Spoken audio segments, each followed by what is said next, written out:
Okay, enough talking about morgue cleaners and men that have been stabbed 7 times and tap dancers at the club. Dancing at the club and getting broke and just really traumatic, And men. questionable experiences. Wait, are we on air? I think so. She's a mess. We're gonna stop talking about men. I think And so. relationships. Because this is like concerning. Yeah. This podcast is not just about men in relationships and dating. Yeah, it's not, your 20s aren't all about that. Okay. So, welcome to She's a Mess, guys. Yeah. We're back. And For another freaking episode. it's episode 3, and we're really excited Already? about this one. We're actually really excited about this one. Like every other episode, like most of the time, we don't even know what we're going to talk about until the morning of. That same thing happened today, actually. But it works. Yeah. It works because, like, we don't have to, like, channel ourselves to a certain topic, or it's just, like, whatever we're feeling that morning, what can we go off about right now? Yeah. And today. And right now, it's finding our passions and how we got here, how we got to do fashion school together. Yes. Moving across the country. Yes. Being here right now. Being present. Yeah, it probably sounds like one of the most cliche things, right? Like, Yeah. how do you find your drive? How do you find your passion? No. But I think it's, like, one of the most relatable things and struggles that a lot of people deal with is that if you're creative, you can probably relate, is that you have so much curiosity and interest to so many different things. Yeah. So No, many seriously. different things. If you're a creative, you don't want to be pinned down to, like, one major that can define your entire journey. Yeah. You're like, I love this and I want to learn about this though. Like, how do I find, like, one thing? One thing. How do you narrow it down to one thing and do that, like, for the rest of your life, right? You probably have, like, a bunch of hobbies. And Yeah. things, Like, as a try. creative myself, like, my hobbies would be, like, photography, content, Yeah. fashion, styling, art directing.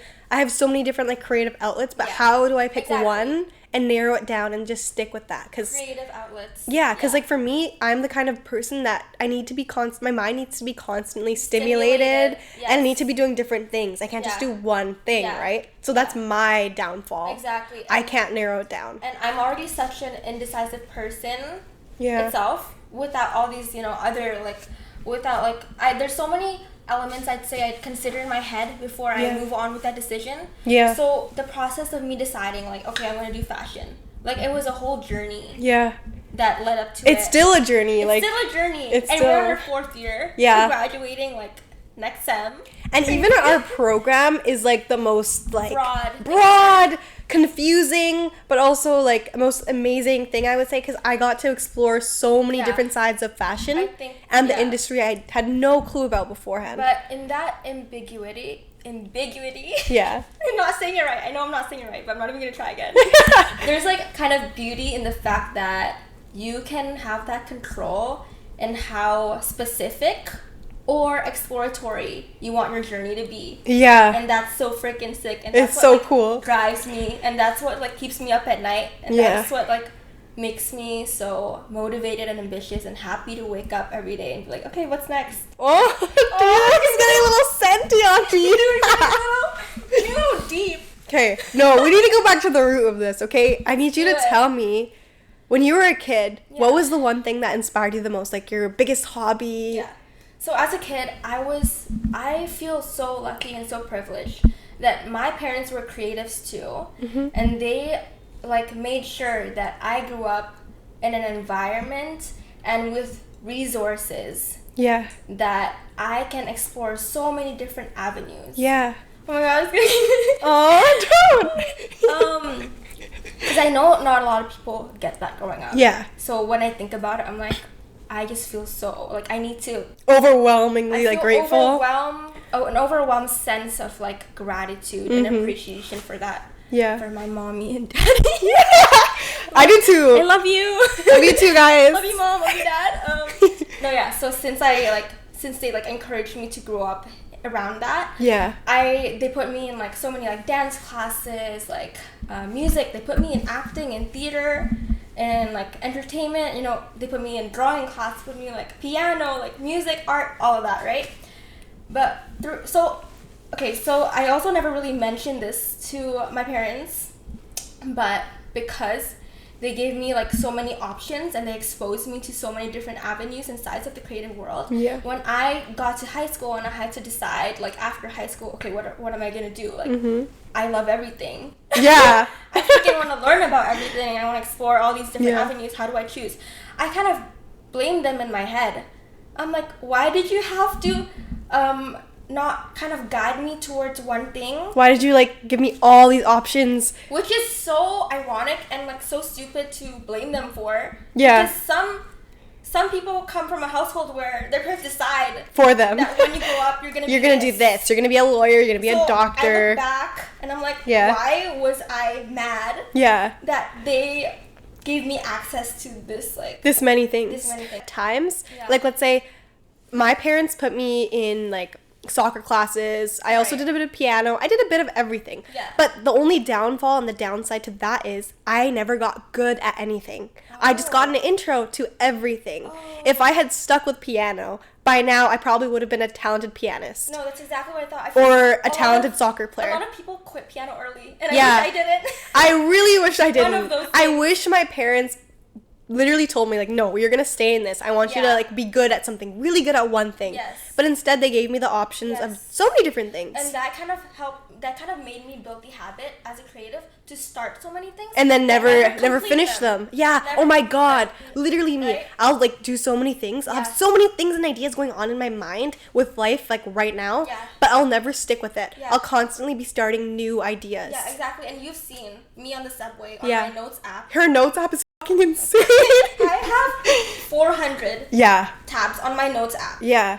and all of them are just me. My mind can, like, it never stops thinking. Yeah, it's just And our I'm inner dialogue. Every my single inner note. dialogue. So I think it's from our childhood almost that like we have so many ideas we want to start Yeah. or we touch on but Yeah. never fully go through with Yes, them. we get our- That's because when we were younger, we would start so many things or get introduced to like classes, but then we would just stop. Yeah. That's what we're used to, right? Yes. So now at our age and in university in the real world, Yeah. we're like faced with all these Yeah. choices and we have to like really pinpoint what we want to do and stick with it. And sadly, you know, the reality of it is that you do have to pick that one thing that can drive you, that can feed your passion, that can like make you not hate waking up in the morning. Yeah. But also be able to yeah. make money. Oh my And god. survive. I swear I am not built for that. I'm not built to just pick one thing. Yeah. I can't do that because I didn't Yeah. grow up doing that. Yeah, but I think again, like I'm grateful that we got the chance to, you know, have access to all those different things growing up because there's also beauty in that. So Yeah. when you do find that one thing that drives really you the lights you up, most, wakes you up in the morning. and you're like, wow, I found it. Like fine. And it's like a release. Yeah. It's like it's not only like okay, it's fun. No, it's like a whole ass It experience. really just like motivates you. It's a spiritual experience. It gives you so much emotion. Like when you look at something that you created, if Yeah. you're not like over the moon Yeah. about your creation or not excited or proud to show it to people, you're not doing what you love. Yeah. That means you need to but switch it. also, there's a lot of pressure with feeling and being so satisfied with what you do create. Yeah. And I feel like if that's the end goal, though, Yeah. you might only get disappointed. Oh yeah. You know what I mean? Yeah. So I feel like we're just talking a bunch and like going off. But back to your question. Yeah. What was my hobbies as a kid? Yeah, what were your hobbies as a kid? Like, were you the kid playing with Barbie dolls, or were Yeah. you the like digital like iPad kid? Like, what? I mean- what were you like? We were like 2000 ones, so iPads weren't out yet. Oh my god, that's right. Yeah. Holy shit, we're old. You know, so I think that's the biggest flex is that we can't be called an iPad kid. Yeah, I think so too. Yeah. Okay, anyways, my hobbies growing up as a kid. I think it was always like arts and crafts. Yeah. Like my I mom can would see just that. You can see that? Even now, like you're like that kind Pinterest of girl. mom that's, vibes? like- not Pinterest mom vibes. Not Pinterest mom A little bit, tiny bit. My mom was really Pinterest mom vibes. So Oh, I could tell She that. like loved Martha Stewart, like arts and crafts, like always made me do like those like Yeah. you know, creative like fun little like projects with the glue and coloring and all that. So yeah, drawing. But what would you say? Like, were you like? Did you like Barbies? Like. Oh, play-wise. Yeah. What did you do Play-wise, for fun? I always like loved dressing up Yeah. Barbies. Or like I'd or always even yourself. Would you dress up as well? Oh or? yeah, you know what? Actually, I didn't like dolls, which was crazy. My mom would tell me I would just like she would always get me these like Barbie dolls, and I just never play with them. But instead, I'd play with their clothes. Oh my god. So maybe my inner child was like take fashion. Take fashion. Your inner But yeah, child. I would like my play would be dressing up the dolls or like dressing up myself. So Yeah. my wardrobe, I'd say, would be my like Playground. playroom. Ooh, okay. Ooh, why is that like kind of? Yeah, she didn't Yeah. need toys. She just needed a nice, fashionable closet. Yeah, because my mom would like get me so many toys. Like, thanks, And you mom. just I wouldn't love even that. touch And then I just end up being more like having more fun with like arts and crafts or Yeah. playing with my clothes. Damn. Yeah. Okay, what did you like as a kid? I don't know. I feel like it's more tricky for me. As a kid, I wasn't that into fashion. Like, Wow. at all. At all. And actually, I was like the kind of kid that would dress up as a tomboy. I was so scared to show off that I was girly in any sense. Wow. In any sense. Like, I was like, my whole being, I was embarrassed of my whole being. What? Wait. I What do you mean your was. whole being. Like, I don't know Wait, what that it sounds a little was. deep. It was a little deep. Like, Okay. if I were like to go to class or Yeah. something when I was like in grade 3 or 4, I would be so scared to show any skin or like my butt if it was showing. So I'd have to like pull my tank top all the way down to cover myself. Or if I had to wear like an oversized And you were a hoodie. kid. I was a kid. I was so Oh. scared to like dress up or do girly things. Wow. I don't know why. Do you know why? Like, do you think that rooted from anything? Like, Yeah, I think it was just because I was like, I thought it was embarrassing. Like, if my dad saw me do that, I don't know why, I was like terrified. Or if people saw, like, oh my god, she's trying. Like, I thought, like, at that age, isn't that so weird? how old would you say was this? Like, I vividly remember that I was very much like that in like grade 5 and 6. okay. Oh, that was like, okay, that's a bit older actually. It's older. It was all throughout elementary Like school, preteen though. years kind of thing. Preteen, Right? I was so insecure with my body and like just Wow. clothes. You would never catch me like wearing any kind of like crop top ever. Really? No. I was not that girl. Okay. If I wore a crop top, Yeah. I'd wear a tank and I'd pull it down. Yeah. I'd say I'd suffer from like body dysmorphia and like I never tell anyone or Yeah. make that apparent. Yeah. But my self-awareness and consciousness kind of like came from that. And so I used fashion to explore how I can distract myself from that and kind of hide that in a way. Wow. I would use fashion to hide my body and like Yeah. kind of be a background character. I did not want attention on me. So I dressed like a boy. Wow. Like my dad even took me to the barber shop for haircuts. And the only haircut the barbers knew how to do was to give me like a bob. So I was just rocking this bob for Oh my like gosh, all of cute. elementary. Wait, what was that moment Oh. that clicked in your head that you're like, I'm gonna do this when I grow up? When I grow up, I'm gonna be a designer. I'm gonna be a crazy Fashion photographer. creative or whatever. Not even a fashion creative. Just like, Oh, just, like, what one was that outlet? one career? You know how people are like, I want to be a doctor. Yeah. I want to be a lawyer. What was it for you? So throughout high school, I was like, it's weird because like, yeah, I'm a creative person. I love art, all of that. And like sometimes I think there's a stereotype that if you're creative and you take art classes in high school, Yeah. you're like not into academics at all. Yeah. But I'd say I tried all of high school, to be honest, Yeah. to shut down my artistic and creative side.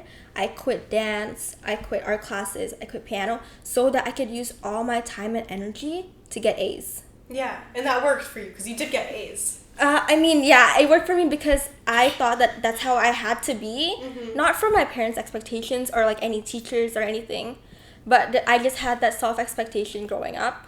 I think I was more into academics.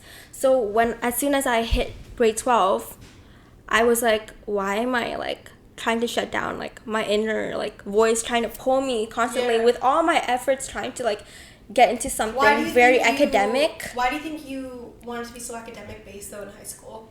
I think it was roots to childhood. Like I grew up in Singapore, Yeah. which was like your worth as a kid depends on like Your grades. your school and your grades and your standing even from the youngest age. Like they micro analyze your worth and as a child Yeah. based on grades and school. So you think you took that with you? I when you took came that to like Canada? that really built my self-discipline, which is good. Yeah. But it really made me like what's that word? Be Like really hard on yourself. And yeah, like your develop worth this almost came from school. unrealistic self-expectation. Yeah. So as an like low-key insecure person already in high school, throughout high school.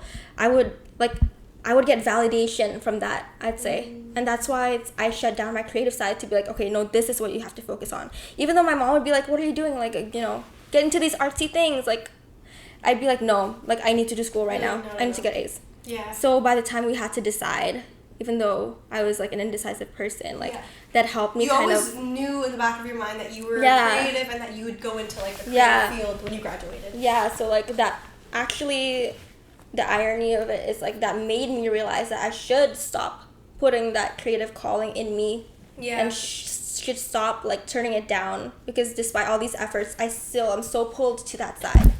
So that's like, you know. And you were gonna take psychology, right? Yeah. You were so close to taking psych. Well, I mean, like even now, like my entire like explore page on Instagram, psychology facts. Like I just love like the mind. It's very interesting. Right? You'd say you'd I was really interested in psychology as well, just because I like knowing like what goes on behind someone's brain, why they like certain things. I think it's one of the most interesting like things to study in post-secondary, right? Yeah, I know. I think it's also because like I have a lot of curiosity and like that constant like wanting to find out like, you know, why things are the way and why do we think the way we think, how minds work. There's just so much like depth in that, and I love that world. But yeah, I knew that it was like if I did get into that, I'd have to shut down like the creativity, and I just felt more of a calling. Like I would reflect when I was younger, like what did I like to do? Yeah. Like you asked me earlier, what do you like and that confirmed it to me. Yeah. And that made me decide that. Wow. So yeah. Damn. How about you? I want to know like, cause I knew like you told me like on a basis level that you like fashion wasn't always that one thing. So I want to know how you got there and like what it wasn't honestly for me. Like growing up, I lived with my dad, and he was not fashionable in any sense. My dad would wear the same pair of shoes until they were like destroyed, and then he would buy new ones. Okay. So I saw that he wore very minimal like clothes. Like he wouldn't go shopping. Like clothes was a necessity, not clothes was a necessity. You wear it because you need to wear it. Right. So I grew up with that mentality. I would feel so insecure. I would feel so insecure if you put me in a dress. I'd be the most insecure kid in the room if you put me in a dress. But if you put me in a hoodie and an oversized item, I'd be okay. Oh wow. Okay. Yeah. I just felt like it drew too much attention on me. So you kind of drove away from attention. Yeah, I hated it. Yeah. I remember once I got this little cute makeup palette. Yeah. And it had blue eyeshadow. I put it on my eyelids, and like when I was by myself, it made me feel like nice. Yeah. But I decided to wear that to school one day. I was going to school in a taxi in like grade 6. I get out of the cab. Ashley in a taxi. Going to school in grade 6 with blue eyeshadow. Yeah. I was like, wow, this is so like out there of me. Yeah. But as soon as I step out of that taxi, I cannot look straight when I'm walking. My head's down. Wow. I literally like I'm walking straight, but my head's this way. I'm like hiding myself completely. Yeah. Which is weird because you like that was like you were happy putting it on alone because you felt that sense of freedom alone. And I felt like expression. Yeah. But then when you're out, you're like, you have to box yourself again. As soon as I get outside, I can't walk straight. And I actually remember this so clear. Yeah. I wasn't looking at where I was going, so then I accidentally stepped on like a dog's foot. Oh my. And the dog got hurt. And I remember like I was like feeling so upset that I did that. Oh my God. I basically just took my hand and I wiped the eyeshadow off. As soon as I did that, I was fine again. I could walk normal. I could face my friends and anyone. Yeah. And then I never put makeup on again. Wow. That was it. Yeah, so I hated attention on me growing up as a kid. Yeah. But let's say in grade 6, I got a digital camera for my birthday. Okay. And through that camera, I found my confidence. I did like video diaries, and I talked to myself, and like I'd have like an eyelash curler and maybe like mascara, and I'd like film myself getting ready. Yeah. But that was only when I was by myself. Because like my dad worked all the time, so there was a lot of time where I could be by myself. Oh, okay. Which is so weird because it's so like the time you had by yourself, it's so opposite to me. Like I never had that growing up. I was always like, I have siblings, and we usually lived in a smaller household, and I never had my own room till I was in grade 12. Yeah. So I never had time alone. But I also hated attention. Yeah. And so every time I was trying to create something, I would do it alone and try to make sure that no one else was watching, because I was also kind of a perfectionist, that if it was any authenticity of me expressing myself, like I wanted to hide it, kind of like you, like putting that blue eyeshadow on and being really happy while you're doing it, but alone. And then when you step out of it, you just like take it all off. Completely changed my entire. So it's like weird. Like I understand, but in a very different, I'd say, experience. But I understand what you're like saying. Yeah. And as soon as I moved out of my dad's place and then I moved in with my mom, I would say in grade 7, I saw a completely different side to, like, femininity. Like, my mom was the type of woman that would put makeup on every day, get ready, look good, feel good, put a nice outfit on, smell phenomenal. Yeah. And I would go from seeing my dad, who had no care or regard for fashion or anything, to my mom, living with her now, and just analyzing her every day, doing what a normal, like, girl should do, right? So it's like this new world. It's a new world for me, but I actually fell in love with that world in grade 7, I would say. So going into high school, I started randomly discovering fashion, and I started to like not be scared of my body. So that was the era. So you got to embrace that. You were finally introduced to that. I got to embrace it. That was my awkward phase. Oh my Your God. awkward phase, because you're like finding your style. Finding my style, figuring out what I yeah. wanted to do. But as soon as like I got into high school, I realized I love fashion. I love creating. I love artsy things. Like ever since growing up, I never was the academic type. Like my grades in high school, I was never the kind of person that would pull all-nighters to finish something and like be super hard on myself about my grades. I would skip classes here and there. Right. Like, I wasn't that kind of person. Okay, yeah. That just wasn't the system like that worked for you. Yeah. Yeah. Like I get things done, obviously. Like, yeah, I no, never you do. failed. Like, I'll pull an all-nighter to finish something, but you won't catch me studying. Like, you won't catch me studying. Like, I'll figure a way to That's so funny, because pass. I literally put my mental health to an expense. No, I would never do that, ever. Just to, like, get an A, which is so toxic of me. So toxic. Academic validation. For academic validation, No, I think, like, because I was, like, so into a bunch of different things, too, like, what made me decide to go with one thing as, like, a creative, like, multifaceted creative who's, like, just interested in so many things, is that realizing, trying to, like, take a step back and, like, behind all this, like, academic stuff, this, like, capitalistic, like, society, and, like, what you need to, what's, like, the most common thing you would get into major-wise in university that can, like, get you money. And, like, a lot of people, so many freaking people in high school got into sciences.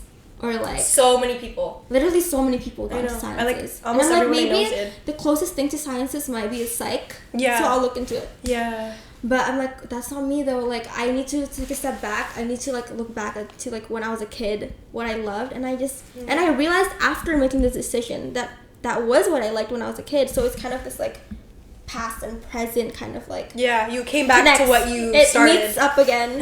And then that's where you take off. And so it's pretty. I love that. Yeah. Cute. There's this Japanese concept called ikigai. And ikigai. It's basically an intersection of figuring out what you love, what the world needs, what you can get paid for. Yeah. And what was the last one? I'm gonna look it up so that we can be like exact on so we can be accurate. We saw this and we're like, this is so practical. This is actually really good. Which is really helpful if you're a multifaceted creative, because the ideas in your head and where you want to get to is all like so broad and big ideas and like you know, out there. So to put it down on paper and have this like practical like formula, I'd say. Yeah. To find your true calling and put it into the real world. Yeah. While also being mindful of the reality of it. Yeah. Which artists can sometimes like alienate themselves from. It's like it's so good. So this Japanese concept is a meaning, and it's a reason for being, and there's kind of like a diagram. Yeah. There's 4 sections to find your ikigai. So the first one is what you love, what the world needs, what you can be paid for, and what you're good at. I love that. So it's like what your mission. Okay, so basically like all these 4 avenues. Yeah. Have like an intersection between them. Yeah. Which I love. It kind of creates like a basic spreadsheet. Yeah. And kind of helps you narrow down what to do and what to stick with. Yeah, what to pursue, especially like in school or like after graduating. You have a degree now. Yeah. But it's still such like our program, for example, is very broad. After we graduate, we have to narrow down what we want to like get really good at. Because yes, we're good at many things, but now it's our job to narrow down and pick something and stick with it, right? Yeah. And that's where ikigai comes in. It's just like this chart, this diagram. You guys can look it up. I think it's easier if you see like a visual of it, right? Yeah, look it up, like, make a diagram look for it up. yourself to figure out what you want to pursue. Yeah, write after everything graduation. down. Yeah, if you need to like not only like maybe trying to find like what major you want to get into in high school or what career path you really want to focus on getting out of university, or even if you're like not even in school, like what are you gonna put your time and energy, like what pulls you the most, but also can like help you function in society where you do have to make money in reality. So yeah, it's like a good way to find your mission, I guess. Exactly. Like even right now, we're in such a broad fashion program called Fashion Com.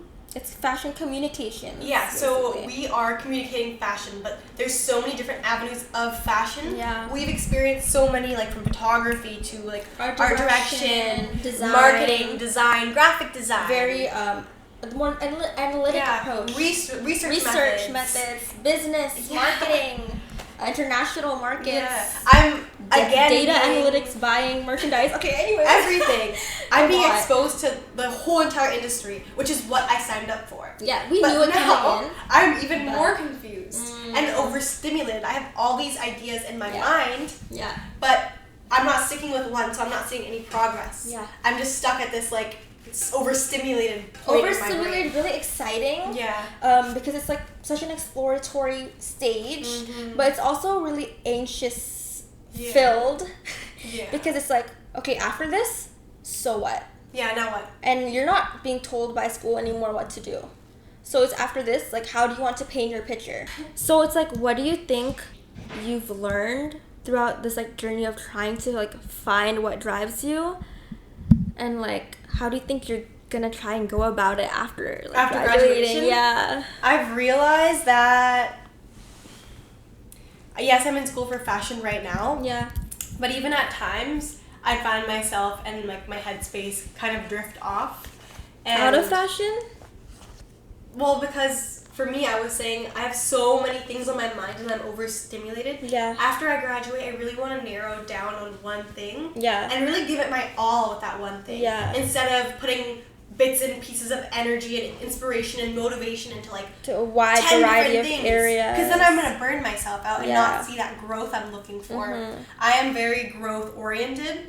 So if I see growth, I know that will motivate me and I'll continue putting my energy into it. Same. I'm very stimulated not only by creative but this continuous like appetite for wanting to like improve and so like being able to like find that one thing we can derive all of it onto would be like I think huge for us. Exactly. I feel like I've been doing so much. Yeah. But when you actually look at it, when I look at it, I'm like, what have I actually done? What have I got from that? Because yes, I know how to do different things now. I have so many different hobbies, but the byproduct and like the result. The result is not really anything because I'm focused on too many things. So I need to take a step back. Yeah. Look at what I love most because I feel like I've done a lot of exploring. Yeah. I want to really take a step back, look at it all, and pick one thing and be like, okay, I'm gonna stick with this. And we're going to see where this takes me. Yeah. See if I like it. I want to give it my all for at least 6 months. Yeah. Doesn't work out? Yeah. Okay, cool. Let's move on to the next. That's the beauty of it. You still get to decide. And you like, still get to decide. Yeah, it's like, the end goal is to find that one thing.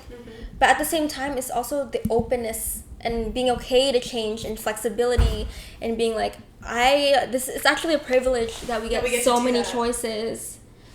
And it's also a privilege to fail at something as well. Failure is the biggest lesson, which you can learn so much from failure. You grow so much as a human. Yeah. And you learn a different perspective as well. And what I love that my mom told us when we moved to our new place last year in Toronto, she sat us down. She's like, girls, I don't want you to succeed. Yeah. And we're like, why do you want us to What succeed? do you mean, Mom? I'm like, Mom, what do you mean you don't want us to succeed?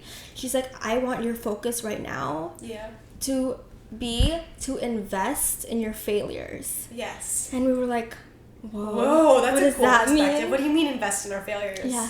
And she's like, I hit rock bottom in college. My mom was like, we ran out of money. I had to eat 1 apple a day. 1 apple a day. He went from being very privileged to very financially secure. I'd say rich, luxurious lifestyle, to having to move across the world and eating one apple a day alone, living alone. She's like, and I failed all my courses, and as an international student, she had to pay triple. People in the States had to pay people in the States already pay a ridiculous amount for education. We're so lucky to be in Canada, honestly. I can't take that out of my mind. I just think about that every day.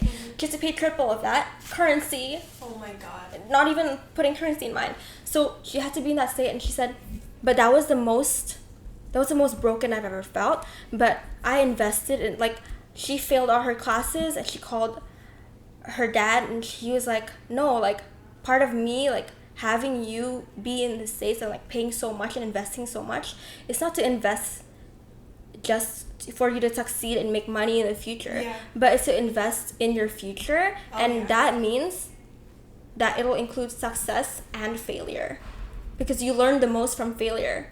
Success will come gradually. You gain from success, but you learn from failure, and you grow, and you find the biggest changes from failure. So that failure is actually a good thing, priceless. So it's actually an investment too, in yourself, in your education, in your future, and everything. So when I heard that, I was like, a new perspective, and it lets you release and let go of the self-expectation you have in succeeding as a creative.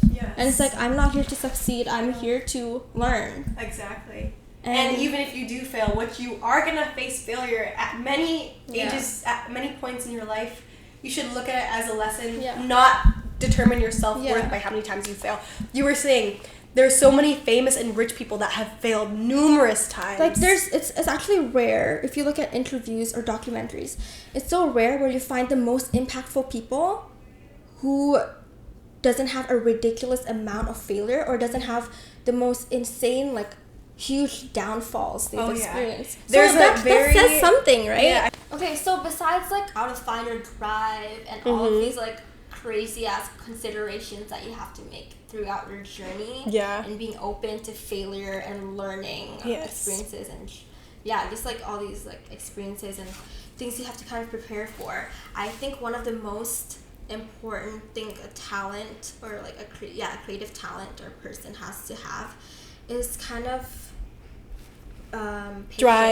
patience and a drive. Because a lot of the if you read a lot about personal stories of these crazy big people, it's their downfall happens right before their highest high. It's crazy. It is. I wish I could give you guys an example right now, but I can't think of one at the top of my head. But usually when you're at your lowest lows, I was able to really see things in a different way now. Is that if I'm at my lowest low, that means I'm a step closer to reaching that highest high, because no successful huge successful person, or at least most of them, haven't had you don't want a linear journey at all. No. So I think that's, even though you have to hit those rock bottoms, it's fulfilling at the same time, you know what I mean? I honestly think that this is some very helpful information, and it's a good conversation to have with yourself or with people around you. Reflection's oh huge. my god, I wish you guys were able to kind of experience that and I don't know, kind of confront reflection a lot during COVID, especially. I think we were all faced to stay at home and stare at the wall until we fucking lost face our minds. ourselves. Oh, face yeah. our minds. Find ourselves, even though that sounds so cheesy. But guys, moral of this, invest in your failure, invest in your journey.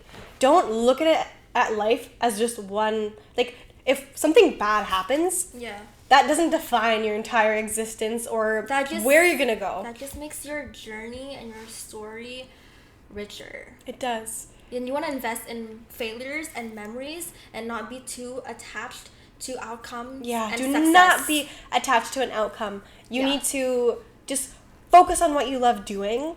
Keep doing that every day. Wake up with that drive, that passion, and that patience, and you'll get to where you're meant to be. But do not be attached to an outcome, because babes, Once you do that, that is your downfall. You become a perfectionist. That is your downfall. You are never satisfied with not only your work, but where you are at the current moment. Yes. You start looking into comparison. Attach yourself to the journey, not the outcome. Yeah, exactly. A lot of people find themselves having like this career crisis, right? But this is actually the perfect time to sit back and relax and don't stress out. You're too pretty to be stressed. I'm joking. Stop stressing out. You're too hot to be stressed, okay? Yeah. You can be the best stressed, but like it doesn't mean you have to be stressed at the same time. Yes. Sit down, take a step back, find your ikigai, and get back on your feet. This is exciting, okay? You just graduated. You're in your 20s or whatever age you're at. This is a restart to become who you want to be. Yeah. Channel this, what you want to do. Channel this anxiety and this fear instead into drive and motivation. Get rid of the negativity. Sit down, relax, meditate. Really like put yourself in that state. Like imagine you're exactly where you want to be. You're doing what you want to do. And those emotions, let those emotions take you there. It will drive you. That's what you need to do. Don't lead with fear. Yeah. Lead with drive. Drive, openness. Yes. And trust and faith. Mm-hmm. And people have different beliefs, different spiritualities, exactly. you know.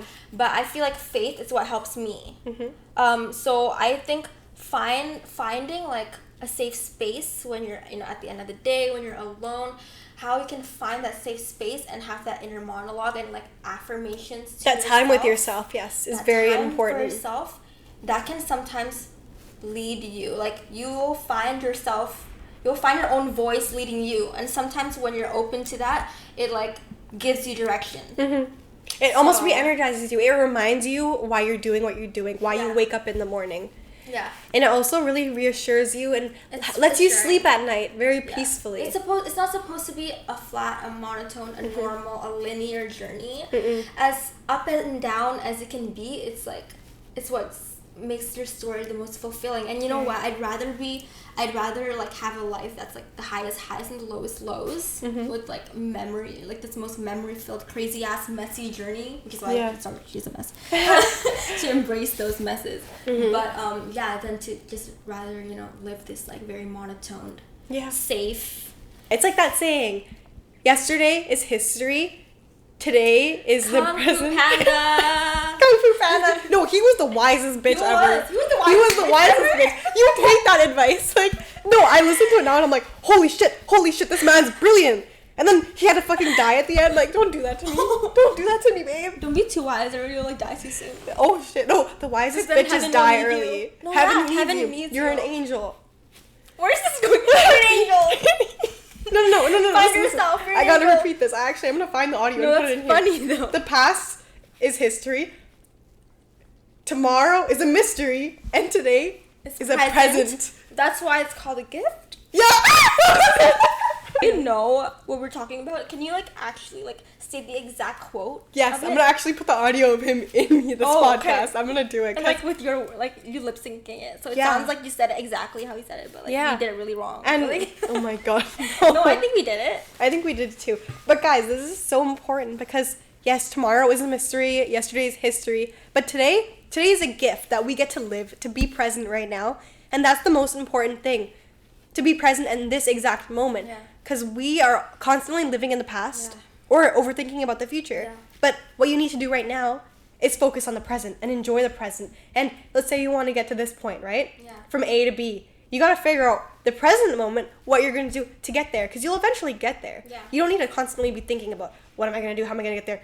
You need to focus right now on one day at a time. And you will get there. Yeah. So don't resist uncertainty. Yeah. But kind of accept that that's like part of the beauty of your like start of your journey. Yes. Oh, and everything we said, like that we just last said, so much easier said than done. Oh my god, yes. I don't think I've ever felt this anxious recently. Oh, really? Like, I need to get checked. I think I've had like I think you need to find your ikigai. Really, have you? Yeah. You have? No, I talked to my mom about it. When? Guys, I'm like therapy sesh. Just looking into a therapy sesh. When? Like, you had an anxiety attack? Class. In Geo? You didn't tell me? No, like I couldn't breathe. In Geo? No, that's why I'm starting to stop coffee too. When? Caffeine just makes me anxious. Like sometimes I just need to like. Wait, in Geo? No, yeah, like I couldn't breathe. When was this? Like last week or so, which is so weird. Fuck. Like you didn't tell me. No, yeah. So like. During the midterm? No, and it was like at a time where like nothing was due. Like what happened? You started like having an anxiety attack? I just like remembered like how much shit I need to get done at the same time, and like I don't know how I'm gonna do it. So yeah, there was uncertainty in there. So then I just like I got like my skin started rashing. Oh yeah, your neck was breathing. like Yeah, my neck right now. Yeah. My mom's like when I get anxious, this happens to me. So I'm like maybe it's me too then. But yeah, I need to be self-aware and open to that, and like trying to get myself checked. Oh We're my all gonna be goodness. good. We're all gonna be good at the end of the day. Trust the process. Mhm. We have faith in something that's like larger than us and like greater than us, and that's gonna put us at peace. Mhm.